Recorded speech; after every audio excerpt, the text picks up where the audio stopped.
Après le bon Dieu, il faut que je vous parle du petit Jésus. Parce que si on a l'hôpital de l'Hôtel Dieu, on a aussi l'hôpital de l'enfant Jésus. D'où Jésus? Je suis allé chercher ça loin, hein?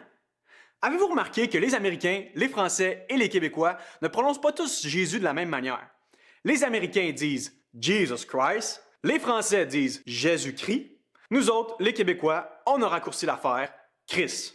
Puis si t'es bien tannant, on rajoute même un petit devant le Christ. Pour la plupart d'entre nous, on a vu Jésus sous deux angles complètement différents. Le premier angle, c'est un petit bébé bien amailloté dans une crèche en dessous du sapin de Noël. Le deuxième angle, c'est un gars qui est cloué sur une croix à moitié nu et qui a une couronne avec des pics sur sa tête. Mais au fond, je vous pose la question, savez-vous vraiment qui est ce petit Jésus? La vaste majorité des historiens, croyants et athées, s'entendent pour dire que Jésus de Nazareth a bel et bien existé. C'était un juif de Nazareth, probablement charpentier de métier, comme son père. Il existe plusieurs preuves provenant de sources non chrétiennes qui relatent l'existence de Jésus. Plusieurs historiens qui n'avaient aucune foi en Jésus ni aucune admiration particulière pour le christianisme ont écrit sur la personne de Jésus. Par exemple, un historien nommé Flavius Joseph, qui a vécu environ de 37 à 100 après Jésus-Christ, a écrit dans un de ses livres d'histoire « En ce temps-là, paraît Jésus, un homme sage. C'était un faiseur de prodiges, un maître des gens qui recevait avec joie la vérité. Il entraîna beaucoup de Judéens et aussi beaucoup de Grecs. Et quand Pilate, sur la dénonciation des premiers parmi nous, le condamna à la croix, ceux qui l'avaient aimé précédemment ne cessèrent pas. Jusqu'à maintenant encore, le groupe des chrétiens n'a pas disparu. » Je pourrais vous donner des dizaines d'autres exemples encore, mais celui-là suffit pour montrer que Jésus de Nazareth a vraiment mis les pieds sur terre.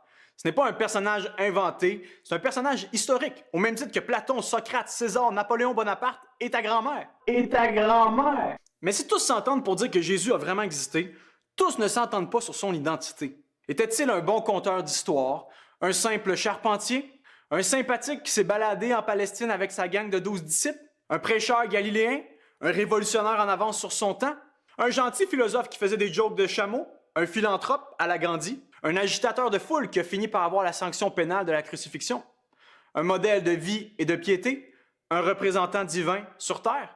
Je crois que pour la plupart d'entre nous, nous voyons Jésus comme un bon gars qui a dit de bonnes choses. Un homme qui nous fascine parce qu'il a été le fondateur d'un mouvement encore sur pied aujourd'hui, le christianisme. Il a inspiré de bonnes valeurs, tenu de bons discours sur l'amour du prochain, et il a été un modèle d'ouverture inconditionnelle aux autres. Et même chez les agnostiques et chez les athées, Jésus continue d'être vu sous un œil plutôt favorable. Mais rien de mieux que de laisser Jésus parler lui-même. Laissons-le se présenter. Dans un de ses discours, dans l'Évangile selon Jean, Jésus a dit qu'il était le chemin, la vérité et la vie. Il a dit que personne ne pouvait aller au Père autrement que par lui. Il s'est prétendu être le seul chemin pour aller à Dieu, la seule personne pouvant offrir une réelle réconciliation avec Dieu le Père. Intéressant ici de noter que Mahomet de l'Islam a dit « Je suis un prophète de la vérité », Bouddha a dit « Je suis à la recherche de la vérité », mais Jésus a dit « Je suis la vérité ». Il s'est prétendu être lui-même la vérité et la vie personnifiée. C'est pas rien quand même. Un peu plus tard, lors de son procès, on a demandé publiquement à Jésus s'il était le Fils de Dieu. Et il a répondu ouvertement « Je le suis ». Il s'est prétendu être le Fils de Dieu. Autrement dit, ça revenait à se faire Dieu lui-même. C'est d'ailleurs pour cette raison qu'on l'a crucifié. Il s'était fait l'égal de Dieu et a affirmé pouvoir pardonner les gens, un pouvoir qui revenait à Dieu seul. Conclusion, Jésus s'est déclaré être le Fils de Dieu, l'envoyé de Dieu parmi les hommes. Plus qu'un bon Jack, il s'est dit être Dieu lui-même en chair et en os. Donc si on veut prendre Jésus au mot et le croire sur parole, on ne peut pas dire que c'est seulement un bon gars ou un homme avec des bonnes maximes ou un philosophe altruiste ou un grand professeur de moralité. Il s'est dit être le Fils de Dieu, rien de moins. Il ne nous a pas laissé libres de croire autre chose ou de lui donner une autre identité. En effet, C.S. Lewis, le grand auteur et théologien qui a écrit les Chroniques de Narnia, a dit qu'il était seulement possible d'adopter 3 positions quant à l'identité de Jésus. La première, on peut le traiter de fou, disant qu'il a halluciné des choses, il y avait de sévères problèmes mentaux, ça tournait pas rond dans sa tête, et c'est ce qui l'aurait mené à dire qu'il était le Fils de Dieu. La deuxième, on peut le traiter de menteur. On peut dire qu'il a essayé de séduire tout le monde, il a embarqué tout le monde dans un grand bateau, prétendant qu'il était le Fils de Dieu, mais au fond, ce n'était qu'un imposteur.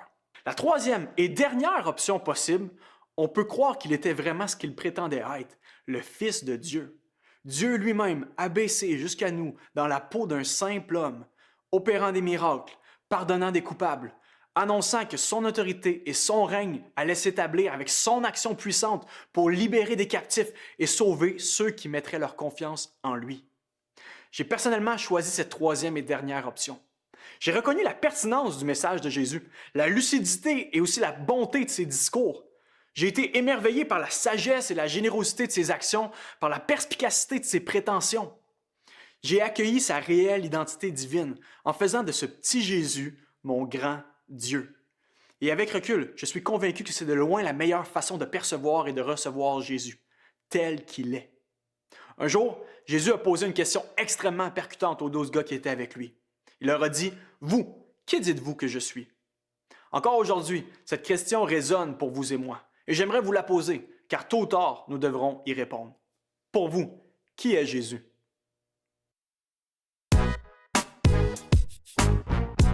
Vous avez des questions ou des commentaires sur ce que vous venez d'entendre? Contactez-nous par téléphone ou réagissez sur les médias sociaux.